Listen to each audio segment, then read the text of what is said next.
कटरीना कैफ आपकी कौन लगती है? तो मैंने बताया भी था कि वो मेरी कजन सिस्टर है। इसके बावजूद भी आप लोग बोल रहे हो कि आप उससे ज्यादा सुंदर हो। तो गाइस क्या करूं, मैं इतनी सुंदर हूँ तो आप ही बोलो क्या करूं। तो गाइस क्या करूं, मैं इतनी सुंदर हूँ तो आप ही बोलो क्या करूं।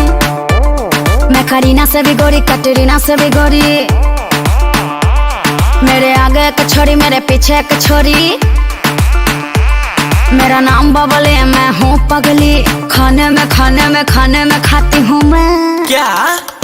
फेयर लवली, फेयर लवली,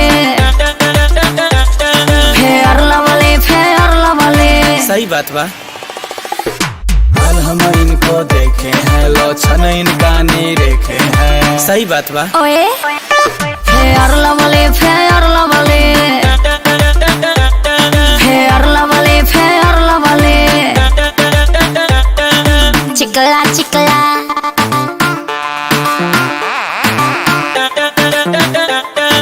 चिकला चिकला,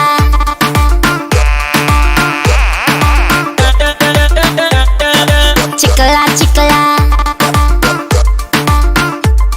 अच्छा राय हमार पाली लेके घूमे ली थाली।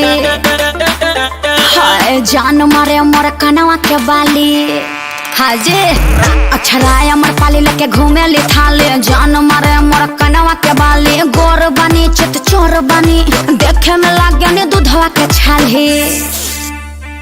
तो गाइस क्या करूं, मैं इतनी सुंदर हूँ तो आप ही बोलो क्या करूं। तो गाइस क्या करूं, मैं इतनी सुंदर हूँ तो आप ही बोलो क्या करूं।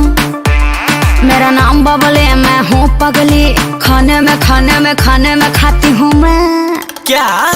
Fair Lovely, Fair Lovely, Fair Lovely, Fair lovely. लागी ना मलाई नियन उजर नहीं खाया ही जादू सर के हो जोड़ा। कब होला न फुनसी फोड़ा हो। अखिया हमारा नूरानी जैसे बिसलेरी के पानी। मोरा घघरा राजा सथानी हो। मेरा नाम बबली, मैं हूँ पगली। पानी में घोर के पीती हूँ मैं।